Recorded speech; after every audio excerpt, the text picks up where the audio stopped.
Hey y'all, so today we're going to be trying a backpacking recipe. It's called Sesame Noodles. Sounds like a good recipe. I was inspired by trailcooking.com. Highly recommend the site. It has lots and lots of great meals and great recipes on it, and also a lot about how to dehydrate food and backpack and all that kind of thing. So definitely check them out. This recipe is naturally dairy free. There's no dairy in this at all. I suppose if you wanted to like add cheese or something, then there'd be dairy, but naturally speaking, per the recipe, no dairy. You can also make it gluten-free. You'll just have to use gluten-free pasta and make sure that you get soy sauce that has no gluten in it, no wheat. Most soy sauce is made with wheat. Sometimes you can find soy sauce that is not made with wheat, or you can find gluten-free soy sauce. That also works. So it's a pretty simple recipe. You're going to take a baggie and you're going to put in it half a cup of dried carrots. Now, this one's actually not dried because I'm home and I decided not to bother drying it. But you need half a cup of dried carrots, and you're going to take a quarter cup of dried dehydrated peas. You can put those in their own baggie by themselves.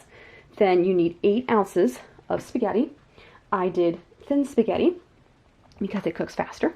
And honestly, if you're out in the backcountry and you're worried about time and water and all that, you probably would rather cook up the spaghetti and dehydrate it so that it'll be faster and it won't take as much water. If you're just doing this along the road, water's not a big deal.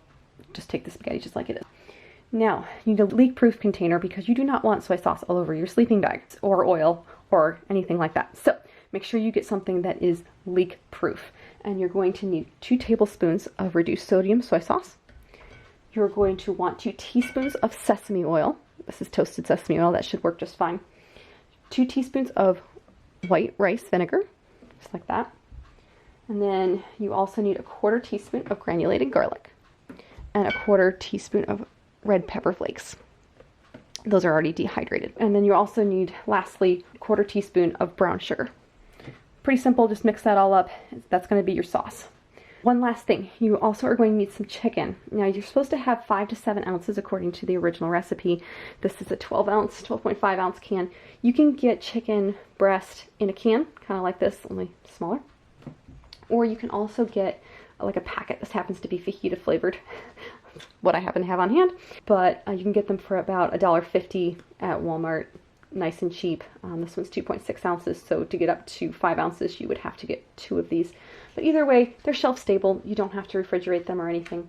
So when you get to camp, it's pretty simple. You take a pot and add a whole bunch of water to it. Probably about 6 cups will do it. It doesn't really matter. You're going to be pouring off the excess. And you want to add the dry vegetables to that before you start cooking it.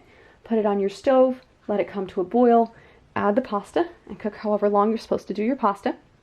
This was, I believe, 8 minutes. It's better to have it a little bit shorter, so you might want something like angel hair or something like that. Actually, if you're doing this in the backcountry and you've already like dehydrated your own spaghetti after cooking it, what you're going to do is you're just going to cover it. You don't have to use the 6 cups of water. You're just going to cover the stuff with water and let it soak for a while instead of like cooking the spaghetti as though you were home.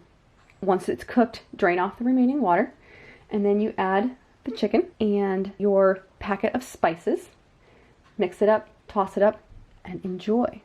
So I'm going to mix this up, and I'm going to give it to some of my hiking companions and see whether or not they like this. Because honestly, it's a good idea to try this and make sure you like it before you leave home.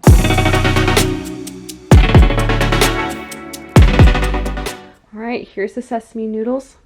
They were honestly delicious. They were really, really good.